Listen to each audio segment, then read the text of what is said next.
Chanda, tell me about the moment that changed everything for you in your path towards recovery. So you're in this deep place. Mm-hmm. You're trying to pray yourself out of it. Yeah. It's not happening. Mm-hmm. What took the step that you said, I'm gonna change, this is it, I've got to change? What was that for you? So for me as a mom, that was really kind of a big barrier because I saw no feasible way. I was married at the time. We always lived right below the poverty line, trying to raise, all these children. And I thought, there's no way, there's no place I can take 6 kids with me. And there's no way I can be apart from them for some long, period of time. But my mental health had just deteriorated to the point of suicidal ideation, plan. I was just in such a dangerous space because I struggled so bad with the shame of it. There came a moment where I realized what I was doing was wrong, even though it wasn't in the clubs, it wasn't with me. I knew that this was not God's best plan for me, but yet I couldn't get away from it. And so I had this little jogging path. I was a bit of a runner back then.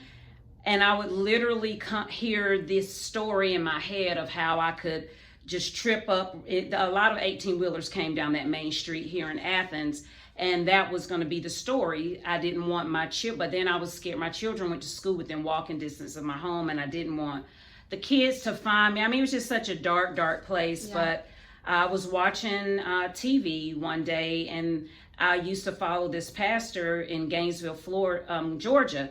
And I would see these women graduate from this program. And I kept wondering, I'd seen it for years. And I kept wondering, what is this program? And then one day I got up the courage to call, thinking that I was calling the church, but really I was calling the facility. And it was called New Beginnings. And when they answered the phone and I realized that, I thought it was a support group. I was like, okay, I'm ready. I have to talk to other women. And I felt safe doing it in the church. And I called, and it was an actual rehab, an intense treatment program that I'd have to live for 6 months, and my kids couldn't come with me.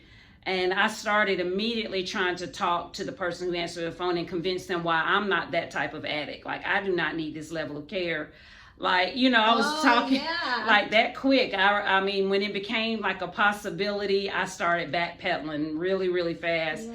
And then the director happened to be there, and we affectionately call her Granny. And Granny just snatched the phone from whoever the intake person was.